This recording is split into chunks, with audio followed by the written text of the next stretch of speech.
This is a specific word for someone, but it may be a word for a group of people.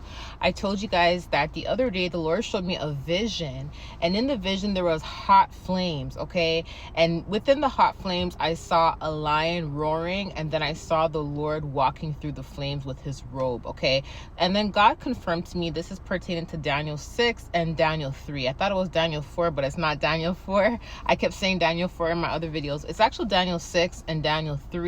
Okay, but Daniel 4 may still have a significant role, because Daniel 4 does talk about the king giving up his lifestyle, giving up his old ways of doing things, old thoughts, serving other gods, and God completely cutting down that tree and, regrowing a new tree. So the king had to go into the wilderness for some time, and then everything was restored to him when the king started to serve God, right? So Daniel 4 still comes in with Daniel 3, because Daniel 3 was the beginning of them seeing the great glory of God. God saved his people from the burning furnace, right? So the point of me saying this, God gave me a specific word for someone, but it may be for a group of people. He wasn't specific on if the word was for one person or a group. This is pertaining to black magic, okay? Whatever obstacles and turmoils you were going through, you endured the turmoil and obstacles way longer than you were supposed to.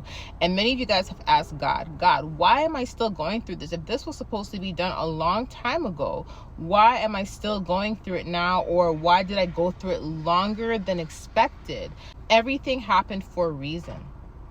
Okay, God allowed you to go through this a lot longer than you were supposed to, because there was a purpose behind it, right? The purpose behind it is that God wanted to save some of your enemies, okay? Now, some of the enemies that God has warned prior, they didn't stop doing what they were doing. However, God knew that there was new enemies that were going to come in and come into alliance with the enemies. So the enemies that refuse to be obedient to God and refuse to leave you alone, basically the enemies that have that Pharaoh spirit, God knew that they were going to come into alliance with new enemies. They were going to group up with new enemies, okay? God says, lean not on your own understanding, because let me tell you something. What you didn't know was that the new people that your enemy came into alliance with, these were the people that were actually going to repent and give their life to God. Although the enemies prior have a Pharaoh spirit and they're recruiting people to come up against you, these new people that they recruited, they actually have a repentant heart. They actually witnessed God being in your life and God being the King of all kings, okay? Because when they did what they did to you, they thought it was going to kill you. What they did to you has taken the lives of other people, okay?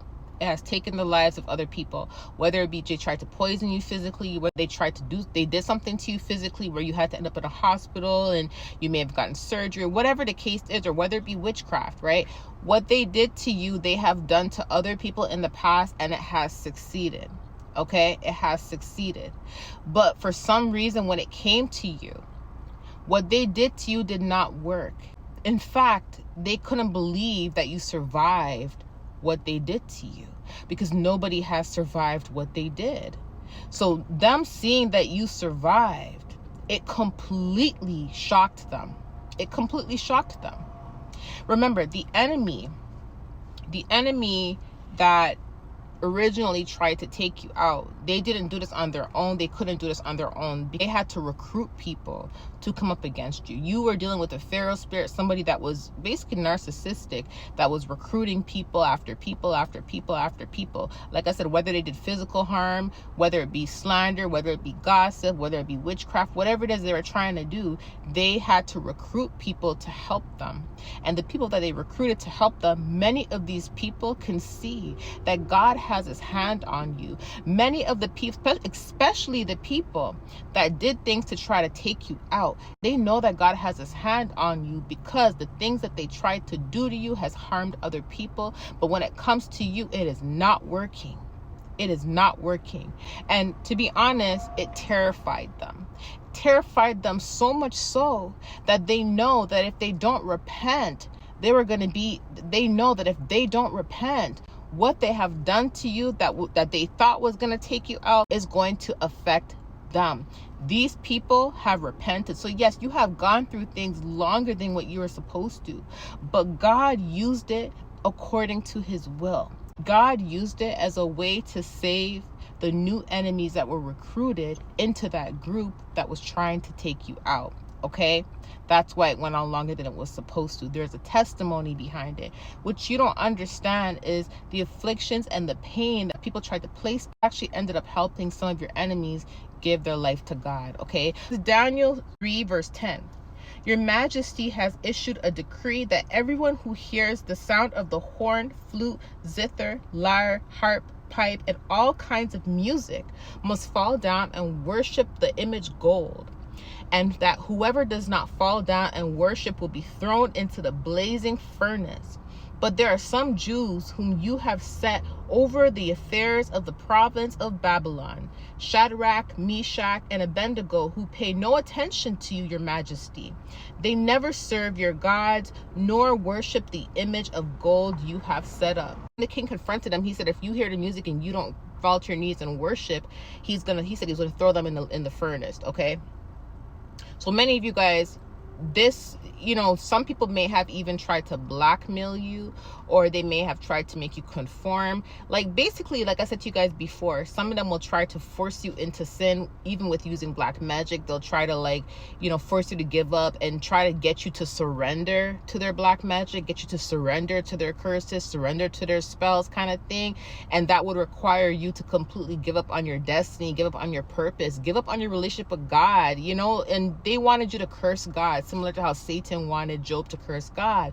But you guys did not budge. You guys did not fold. You guys did not give in. Like Shadrach, Meshach, and Abednego, they did not give in. And what happened was it angered the enemies with the Pharaoh spirit, and it also angered the enemies that they have recruited to try to take you out. Okay, so Shadrach and Meshach and Abednego replied to the king and said, if we are thrown into the blazing furnace, the God we serve is able to deliver us from it, and he will deliver us from your Majesty's hand. But if he does not, we want you to know that your Majesty, that we will not serve your gods or worship the image of gold they have set up. They did not feed in. Okay, so he changed his attitude towards them, and he ordered the furnace to be heated 7 times hotter than usual. Okay, and commanded some of the strongest soldiers in his army to tie up Shadrach, Meshach, and Abednego and throw them into the blazing furnace. See, what God highlighted to me is, for those of you guys that resonates with, some of your enemies, when they saw that you were not giving in,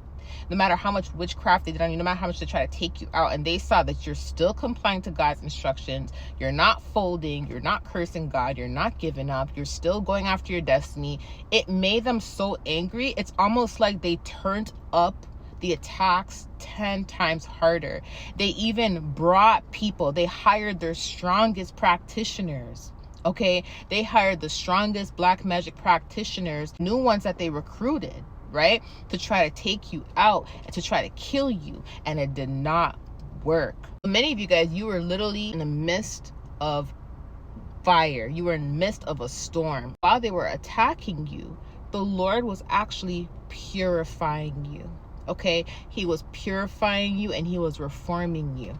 Then the king leaped to his feet in amazement and asked the advisors, weren't there 3 men that we tied up and threw in the fire? They replied, certainly, your Majesty. He said, look, I see 4 men walking around in the fire, unbound, unharmed, and the 4th looks like the son of the gods. That is the Lord. That is the vision I saw with Jesus walking through the fire. The king then approached the opening of the blazing furnace and shouted, Shadrach, Meshach, and Abednego, servants of the Most High God, come out, come here. So they came out the fire, and the satraps, prefects, and governors and royal advisors crowded around them. They saw that the fire had not harmed their bodies, nor their hair, their heads singed. Their robes were not scorched, and there was no smell of fire on them. Then the king said, praise be the God of Shadrach, Meshach, and Abednego, who sent his angel and rescued his servants. They trusted in him and defied the king's command and were willing to give up their lives rather than serve or worship any god except their own God. Therefore, I decree that the people of any nation and language who say anything against the God of Shadrach, Meshach, and Abednego be cut into pieces in their houses and turned into piles of rubble, for no other God can save this way. Then the king promoted Shadrach, Meshach, and Abednego in the province of Babylon. Listen, what the Lord highlighted to me is that although many of you guys are dealing with the Pharaoh and you went through this longer than what you're supposed to, the new people that they recruited to help them to attack you, and they hired some of the strongest people. The type of work these people do, they thought it was going to kill you because it has worked on others. But the Lord saved you. And they are still shocked. To be honest, this is what's going to lead some of these people to God. Seeing how God saved you from this is confirmation of his glory. They know that he is real. And this is what is leading them to God. Okay? I love you guys. I'm giving you this confirmation. I will talk to you later. Bye.